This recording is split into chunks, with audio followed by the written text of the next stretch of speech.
વાયુ પિત્ત ને કફ તણા જેણે જાણ્યા ભેદ, ચરક સુશ્રુત આપ્યા અદ્ભુત આયુર્વેદ. કાયા જેની કષ્ટમાં શલ્ય કરે જે દૂર, સુશ્રુત જેવો વૈદ્યના જગમાં જેનું નૂર. હા, બરાબર સમજ્યા. આજનો ટોપિક તમે સમજ્યા એ જ છે ચરક અને સુશ્રુત, આયુર્વેદ અને પ્રાચીન સર્જરી. કેમ છો મિત્રો? મજામાં?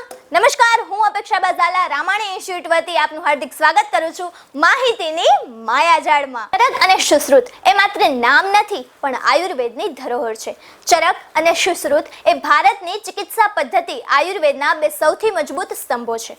પ્રાચીન ભારતમાં જ્યારે વિજ્ઞાન આટલું વિકસિત ન હતું ત્યારે આ બે મહાન ઋષિઓએ સ્વાસ્થ્ય અને શસ્ત્રક્રિયા એટલે કે સર્જરી ક્ષેત્રે ક્રાંતિકારી ફાળો આપ્યો હતો. જંગલના પાન ફૂલમાં જેને જોયું જીવન, ચરક ઋષિના જ્ઞાનથી શુદ્ધ બને તન મન. આહાર જ ઔષધિ બને જો હોય સાચી રીત, પ્રકૃતિ સાથે પ્રીત કરી જાળવો દેહની પ્રીત. વાત પિત્ત કફના સંતુલનને રોગ જાય છે હારી, વાત પિત્ત કફના સંતુલનને રોગ જાય છે હારી. ચરકની આ સંહિતા છે જગમાં સૌથી ન્યારી, ચરકની આ સંહિતા છે જગમાં સૌથી ન્યારી. જી હા મિત્રો, પહેલા વાત કરીએ ચરક ઋષિ વિશે તો તેમને આયુર્વેદના પિતા માનવામાં આવે છે. તેમણે ચરક સંહિતા ગ્રંથની રચના કરી હતી. આ ગ્રંથ આયુર્વેદનો સૌથી જૂનો અને પ્રમાણભૂત ગ્રંથ છે.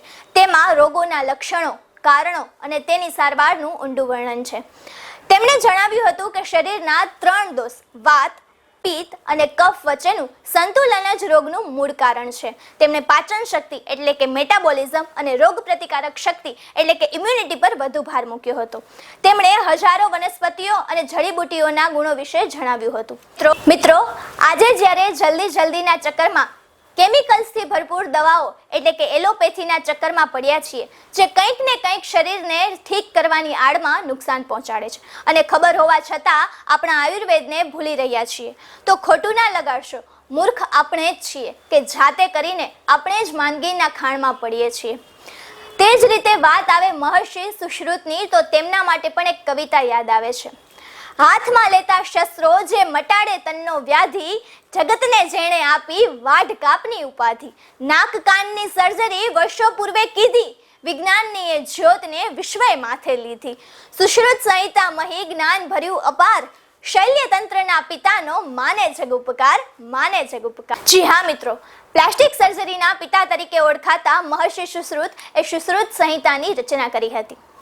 સુશ્રુત સંહિતામાં 300 થી વધુ વિવિધ પ્રકારની શસ્ત્રક્રિયાઓનું વર્ણન છે.